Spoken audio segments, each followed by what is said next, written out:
Becoming a Green Beret was not as difficult as I originally anticipated, and there are three main reasons for that. But before I get into those, I want to make it clear that the process was not easy. It was very much still a challenge, but there were some things that I did not take into account when initially researching and planning to start the pipeline. I distinctly remember sitting at my computer in my barracks room, researching the pipeline and counting the weeks of each course, figuring out exactly how much time everything takes. And it was a very daunting feeling. If you go on the Army's website right now, you can find some of the information outlining the schools you'll attend, the skill sets you'll learn, and some of the challenges that you'll need to overcome along the way. Looking at this list makes it feel very unattainable. But what our minds don't account for is you're not doing this on your own. When we look at these challenges in schools, we often look at them through the lens of completing everything on our own, when in reality, almost everything you do is a team event. You're paired up with some of the most high-performing individuals you will ever meet who share a mutual goal and lift each other up at every hurdle of the process. You are in an environment that breeds success and makes performing at a high level feel very natural. The next thing I didn't account for was the day-to-day.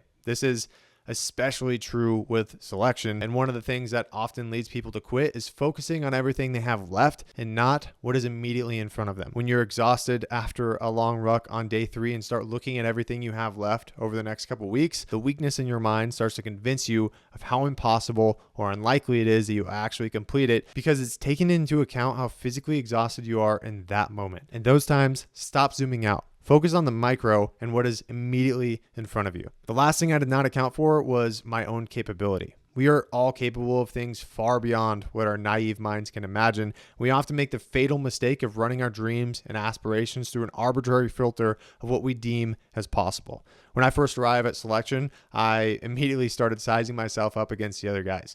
Many of them were bigger, stronger, faster than me, and quite honestly, it gave me imposter syndrome and made me feel as though they were more likely to be successful than I was. But what I found out was you never really know what's going on in someone's mind. While I committed to the process, regardless of what happens, good or bad, some of those more physically capable individuals assumed it would be easier for them due to their inherent capability. When it was more challenging than they originally anticipated, they gave in to that little voice in their head saying they couldn't do it. So if you struggle with minimizing your own capability, understand this: you are far more capable than you think. It won't be easy.